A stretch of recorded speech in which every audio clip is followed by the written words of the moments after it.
Good morning. This is Healthy Carnivore. What I'm going to go over today is not going to be a food recipe. It's not going to be carnivore, keto necessarily, but I am going to use products that I have gotten because of keto or carnivore. So this is my tallow.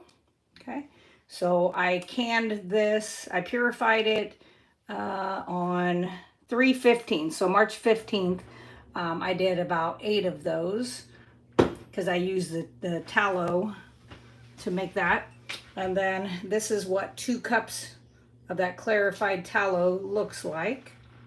And then I have the organic beeswax pellets. Okay.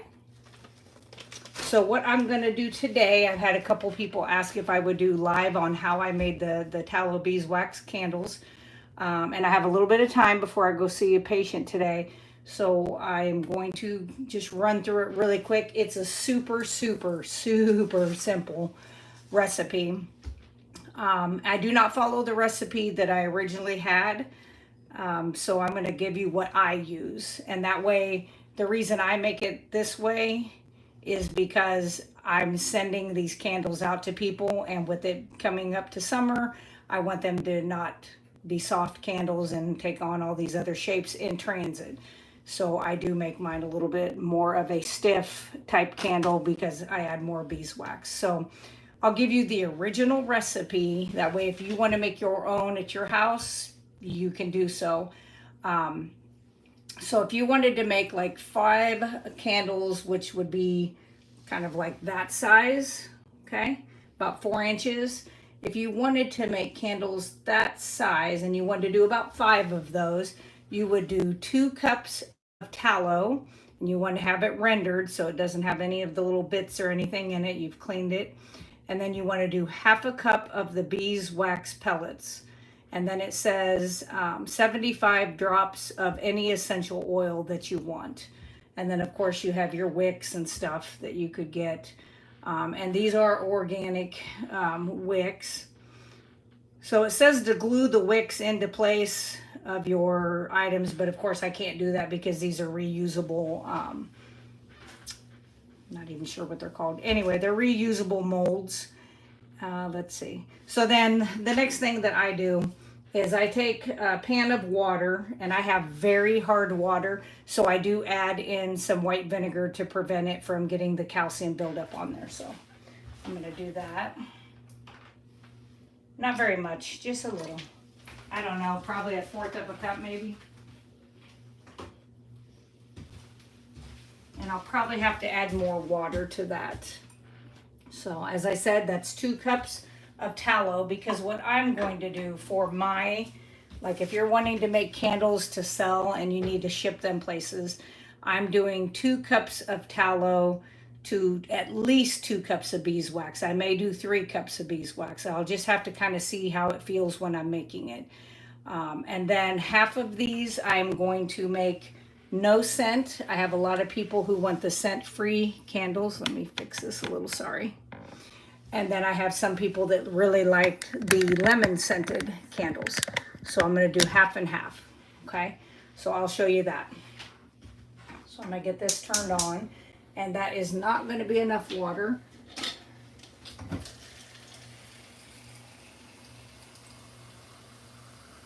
I like the water to be not to where it boils out when you get this up to heat, but to where it's really up the side of your Pyrex.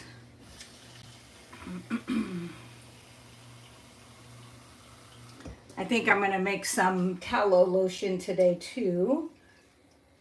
Okay, that's probably just about where the 2 cup mark is on there is where I'm going to have that, because I do want this to get close to boiling in order to melt down the beeswax pellets. So if you guys have any questions, if you're watching this on the replay, my email is in my description on this page at Healthy Carnivore.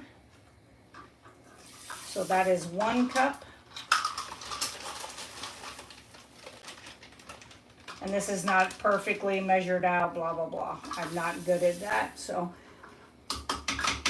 all right. So I'm going to leave this sitting out because I do have a suspicion that I'm going to need to make it more of a 3-cup beeswax to 2 cups tallow. So we will see. And then I always use something that is heat resistant, a silicone type, so that it doesn't melt in here, because it will. And like I said, these are so easy, they burn so clean. And actually it's been shown that these types of candles actually purify the air. So why not, right? I think that's a good idea. Let's see if there's anything else I wanted to go over. Let me grab something and I'll be right back.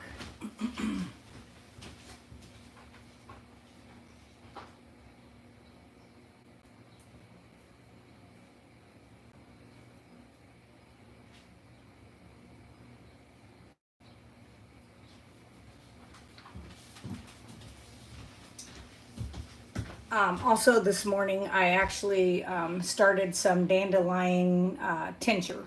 So on the 20th, I think at 4 p.m. Central Standard Time, I'm going live with a gal off of Meeting Wellness, MEATING Wellness. And we're going to go over some medicinal plants that I utilize. Some of these I haven't used, some of them I have, most of them I have. Just different things, because I'm never going to, if I can possibly help it, eat plants.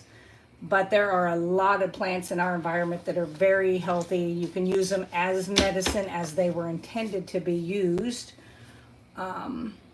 So that is what I plan on doing. So we'll get this to the melted spot. It usually takes about 5-10 minutes for this to get melted, but we'll see. With the oil, the tallow, I had already kind of melted it down in the microwave a little. I don't like to do much in the microwave when it comes to melting, cooking, any of that.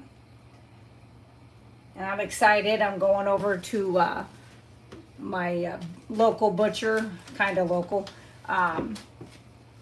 and picking up ribeye fat. He notified me yesterday that he had 20 pounds of ribeye fat. So, and I met a carnivore who also lives in the county that I live in the other day. I bought a mixer because I wanted the whipping and a new mixer, because my mixer is 33 years old. And I was like, yeah, I'm carnivore and I'm going to use this for this. And he was like, I'm carnivore too. And my husband's like, oh, great. Here we're going to talk about meat only and no vegetables. And so, yeah, it was pretty exciting. So I was kind of excited about that. Let's see. What else do I need to go over? I had done a recorded interview with Carnivore Rabbi. And he did reach out to me yesterday. He was going to, edit some stuff, and then he was going to put that out today. And his sound quality was very poor. So I think next Friday we're going to try to do that again. And then I think he'll probably have it out within about a week. So it was a really interesting interview. I'm kind of glad we're doing it over because I have more questions. Even though I'm the one being interviewed, I like to ask questions. So I will be doing that. So this is the 2 cups that I have over here that I'm going to be making. Like I said, I'm either going to make some more tallow lotion today, or maybe some tallow shaving cream. I got cedar wood essential oils, which is kind of a manly smell. And so I thought, oh, maybe I'll make some shave cream and put that cedar wood in it, for guys who want to use it like on their face for their beards and stuff.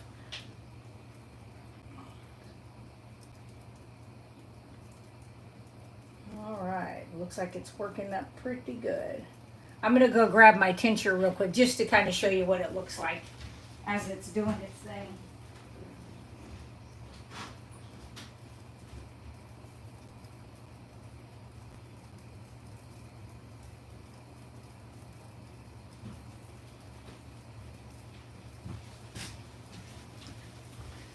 Okay, so this one is a little bit hard to see, but it's just kind of got a yellowy pink hue to it. So that is vodka as the tincture part of this. And this will be 6 weeks before it'll be able to be utilized for that one. So benefits of the dandelion root are like cancer protection or prevention and support, protects brain health. It's supposed to help detoxify your liver, clear your skin. If you have taken too much Tylenol, acetaminophen poisoning, it's a good way to recover from it. Otherwise, you can take mucomist, which smells like rotten eggs. It works because it binds to it, but it's horrible. And I mean horrible, and I've had to give it as a nurse. It was horrible. It was horrible for me, and especially horrible for the patient. So gallbladder function for improved digestion, acid reflux, can help prevent constipation, helps fight harmful pathogens like Staph aureus, methicillin, MRSA, so methicillin resistant Staph aureus, and Bacillus cereus, and the flu are the ones that this is shown to really work for. And that, like I said, that's the dandelion root. And you want to go out, if you're going to try this, you want to go grab the whole plant, the root and all, and you actually want to dig down to get that. And you want the tap root. So in the center, you'll see a very long tap root, and then you'll see some of these smaller superficial roots. I'd grab them all and utilize them for this. So as you can see, the water's boiling. So I just kind of every so often kind of stir this.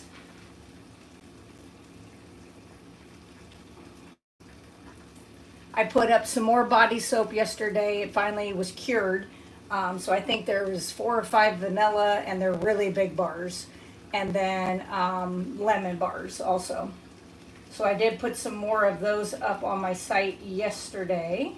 If you're interested.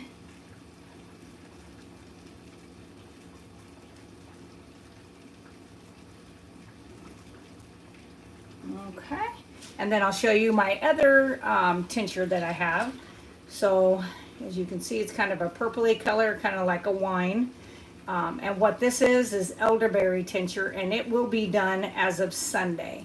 So with any tincture, I do 6 weeks, and you want to keep it in like a cool, dark place. You don't want it in the sun, like I make oregano oil, thyme oil, stuff like that. That's to be in the sun. These are different. This is with the alcohol. This is with your vodka. You need at least 80 proof. If you can get better than that, that's fine. And it's hard to tell, but I do actually, you can still see some of the berries. So there.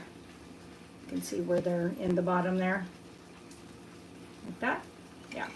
So that's just about done. And then I will be putting that up on my website. I will be pulling off 3 bottles to send to my grandkids, to send with my children. 2 bottles actually, 1 for each family. And then 1 for my mom. And then the rest I'll put up on my website. I haven't figured out. I like to do it pretty cheap, so I don't even know. Probably $3, $4.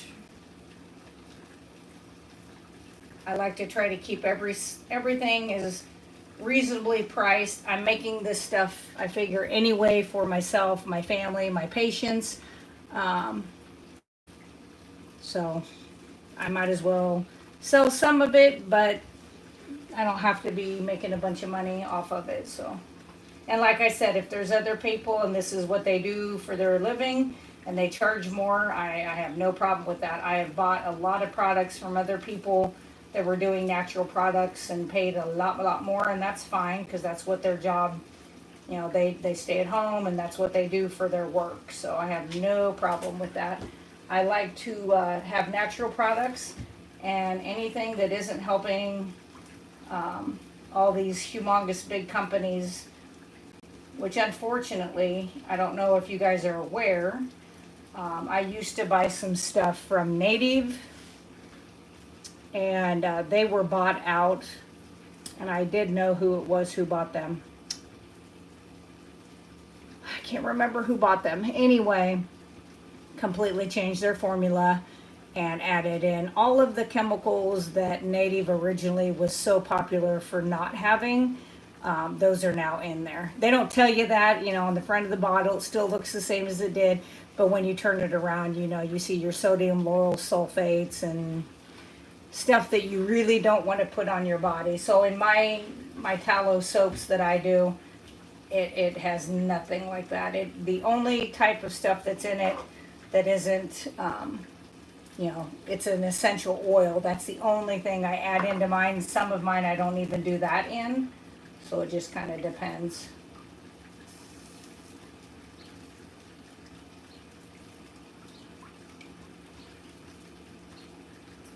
I will be working with a client later on my website. You can always do like talk with the nurse, chat with the nurse, where I can help go over like different things that you're doing, whether it is in your diet, your health care, any of those things. And so I'll be working with somebody a little bit later today. That was the other reason that I thought, trying to figure out my day. I knew I had an admission today, a patient. Unfortunately, this patient is very young and has already had a 4-way bypass. And I am just like, Usually I go into a home and I try to be like, this is what I would change, or if they ask, and most of the time they do, but as my education, I'm supposed to do like smoking cessation, healthy diet, which I get to decide what that is, not the healthcare system, thank God, because we know how that is. And I don't know what I'm going to do yet, because the person's operative report that I read, I don't think if you've ever heard that statement, they're on borrowed time. That's kind of where this is. So I don't know how to go into it. It's very hard, because I usually have like some hope that, we can get this person better, but I'm not so sure that that's what this is. So I don't know. It may become something where we don't have a hospice portion of our home health, and it may just become something where we just transition that person over to hospice. And like I said, so young, so young.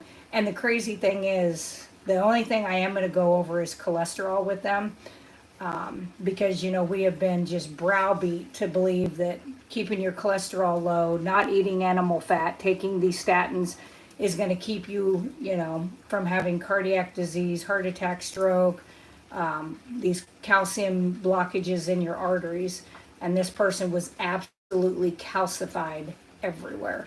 And their total cholesterol was like 125, and had been on statins for 35 years. So just at 35 years, started them actually almost the same age as I would have had I listened to my doctor, 33 years ago, which I'm so glad that I did not.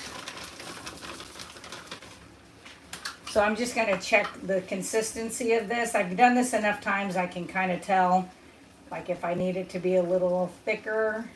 So I am going to add, not quite, probably 3/4 of a cup of some more beeswax pellets. So see, it's not quite a full cup. And that's just because, like I said, some of these I'll be putting up on my website and shipping those out. And I don't want them to melt in transit. So I noticed I sent out some tallow lotion last week, and I usually whip my tallow lotion with like with the mixer or whatever, and it settled. So if you bought any tallow lotion that's settled, I weigh it out, and it is, if it's a 2-ounce bottle, there's 2 ounces in there. And normally, if it's whipped, it kind of fills the whole container up to not all the way up to the rim, but close. And this one did, but then it settled and kind of reconstituted itself into more of a cream, which it'll still work, but it looked so much less, which I don't like that. But I will tell you, I do weigh every one of the products. So if it's a 1-ounce container, 2-ounce container, that's what's in it. But unfortunately, with the weather and some of the places that I'm sending to, they're already in summer. So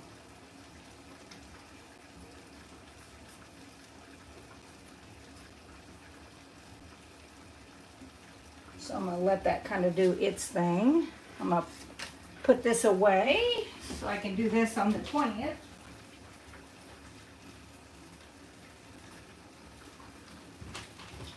And I am fasting today, so I'm not sure who all is on here or who will see this on replay. But if you ever want to do a 24, 48, 72, 5-day, 7-day fast, and you're like, I need a fasting buddy, somebody that can do that with me, let me know, because I love to do that. I don't do it all the time, but I do usually do at least a 3-5 day once a month, and I don't really set it up for any specific time. So I'm going to be doing, I'm not sure if this one will be a 2-day, 3-day, I don't know. I haven't decided what I'm going to do with that.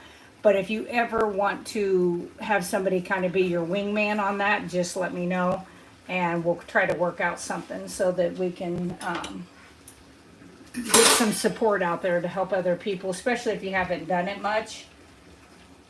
And I don't recommend extended fasting for anybody coming from the standard American diet until you have been either keto, ketovore, or carnivore, been very, very low carb, and you've kind of already transitioned your body into what we call ketone burner, which just means you're fat adapted. When fat breaks down, it makes ketones for energy, and that's what your body uses instead of glucose.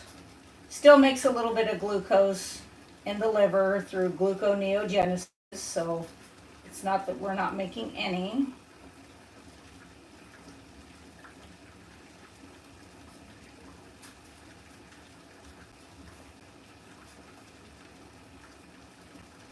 Our bodies are pretty darn smart if we just leave them alone and quit quieting them down. I had a patient that I saw yesterday, which I never give anybody's names or identification, so I can put this information out there to share with people.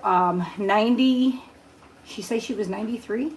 93 or 95, really could not believe that she was that age. Blood pressure was just crazy low, pulse was extremely low. And so I always am like, can I see your medications? And as I was looking through this person's medications, 5 medications for hypertension that they've been on for years. And I was like, does the same doctor prescribe all these? And she's like, yes. And I'm like, okay. Because sometimes you'll get different doctors, like a kidney doctor will start one, a cardiac doctor will start one, and your PCP, your primary care physician, will start one, and nobody really talks, and then you end up on all these medications. And that, at least I can understand that, even though these computers are supposed to talk and they're supposed to be trying to, stay in contact with each other, which is not happening at all, zero, I can say, even in the same offices. And I just was like, oh my God. And I'm like, had anybody ever taught you, like, if your pulse is below 60, if your blood pressure is under 90 over 60, to hold any of these medications? And she was like, no. And I was like, okay. So went back to the office and phoned that physician's office. And I was like, we need a medication review because I'm having this patient hold her blood pressure if she meets any of this criteria. And the nurse was like, oh yeah, that makes sense. And I'm like, she's never been instructed to do that. And I said, I'm concerned. I want to do some lab work on her kidneys and make sure her kidney function is okay, because when you have decreased cardiac output, blood flow to your kidneys, of course, that can cause acute or chronic kidney issues and injury. And so I am going to do that at my next visit. And then I reported what the blood pressures were, because she does keep track of her blood pressures every day. And they were like, oh crap. They were like, yeah, we better stop. Well, we're going to stop 3 of those. And I was like, okay, that sounds like a good plan. But we're still going to have her hold them, the other ones. if the other two, if her blood pressure or pulse are down low. Oh yeah, oh yeah. And I'm like, okay. I was just like, how does that get missed? And like I said, this unfortunately was all prescribed by the same physician. And not to throw him under the bus, because I know our Medicare requirements for physicians now are, they have these things, they're called block time. So you have your 8.5, 9 hour, 12 hour scheduled doctor, office, and they have block times. So they have 15, 30, hour, and 15 minutes for like new patient, you know, um, doctor visits. Well, Medicare is only going to pay physicians 15 minutes for a everyday routine visit. Now, they do say that they'll pay up to an hour or hour and 15, I think, for new patient appointments. But I'm not sure if anybody on here has ever had a physician spend an hour and 15 minutes with them. And I'm not saying that needs to be done on every single visit either. But I do think that is why some of these medical mishaps are happening with people's medications, different side effects that they're having. Nobody ever knows about it. And a lot of times, thank God, we have some really great pharmacists. They're very well educated, that they'll catch some of these issues and start reporting them. So kudos to them for helping. But yes, a lot of the problem with the system is the actual insurance companies. So I know a lot of people work for insurance companies out there, and I'm not sorry for saying that they're a lot of the problem, because they are. Okay, so I'm going to set that in here. We're going to shut that off. And I'm going to do this so that I don't burn the crap out of myself. And then I'm going to turn this down so that you're able to see it more than me. Oops, sorry. Make you a little dizzy there. Ooh, okay, how about we do that? Okay.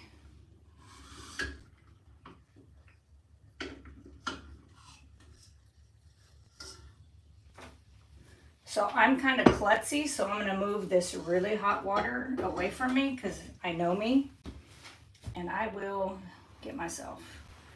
Okay, so what I'm going to do is I'm going to do some of these plain, like I said.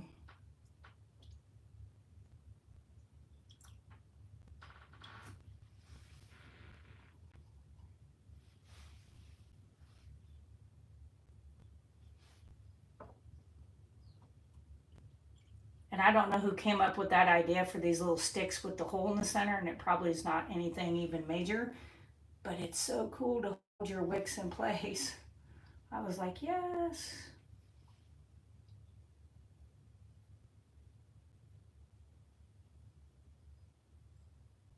Ooh. Okay, it's a little bit warm, so I'm just gonna. Okay, so I think I'll do one more that's going to be plain, and then the other ones I'll show you that I'm going to add in that oil.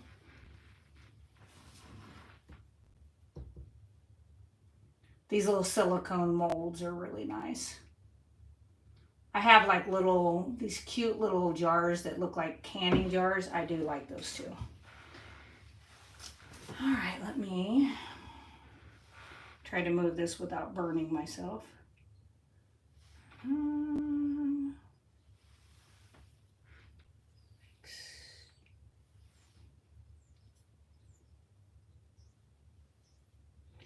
And setting these up, I don't know if you have animals, but I have inside house cats who like to get into stuff.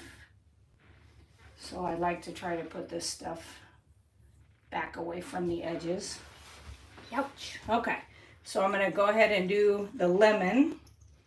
So it says 75 drops. I usually do like 50, which seems like, because I don't know. If people complain and say they can't smell enough of the lemon, I'll do more than that. It's not about the price or anything. It just seems like it's super strong, and I don't want it to be super strong. All right, let me see how that is. just get that mixed in. Maybe I should make more body soap. I have like 40 body soaps that are curing, but boy, those are really good. Oh, I did the vanilla body soap the other day. I did lemon the day before that, and then I did the vanilla. But when I did the lemon one, I was driving down the road to a patient's house, and I was like, where's that lemon smell come from? And it wasn't super strong, but I was like, ooh, I was like, that's pretty good. It smelled pretty darn good. And I'm guesstimating on this, like I didn't plan out like how many molds to use or anything, so we'll see if I'm close, if I need to change up something. Now I'll have to work with these wicks and get them pushed down a little bit more. They do tend to come up and float. And I'm not sure that these are my organic ones. I have organic ones, but now that I'm looking at these, I'm not sure that they are the organic. Okay, so I'm gonna, I don't want to do that because those are plain. I'm gonna try to fill these all the way up. And by the time I get back from admitting that patient today, I gotta go in with a poker face, which is not easy for me. I don't have much of a poker face. All right, there we go. These will be set. So let me just make sure that they're down.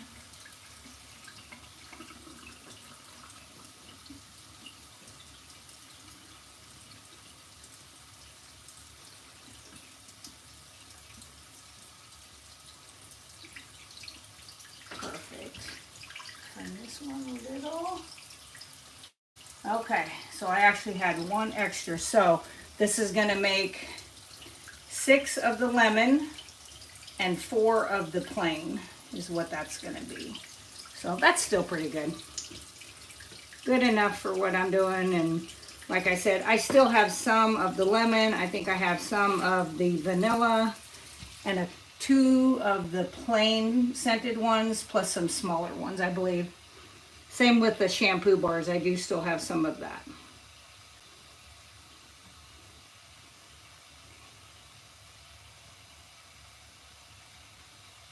Okay, so this I'm going to set in here because like I said, I'm going to do, I don't know if I'm going to do shaving cream or if I'm going to do tallow lotion. I haven't decided, so. All right, so that is, if I could get my camera to work better for me. There we go. So that is how you make your tallow beeswax candles. Like I said, super, super easy. You can do it for yourself. I just have a lot of tallow and make my own candles and stuff anyway. So I do put it up on my website, which is russellbrands.com if you're interested. If not, and you want to make your own, follow this recipe, or you can add and do it however you want. There's different changes, things you can do. If you have Pinterest, I am under LP Russell. LPRUSSELL, I believe. I believe so. Anyway, and all of my recipe stuff is out there if you want to follow that, because I don't always put each of the recipe things in here just because I don't do that. So anyway, you guys have a great day. As I always say, meet, heat, eat, and repeat.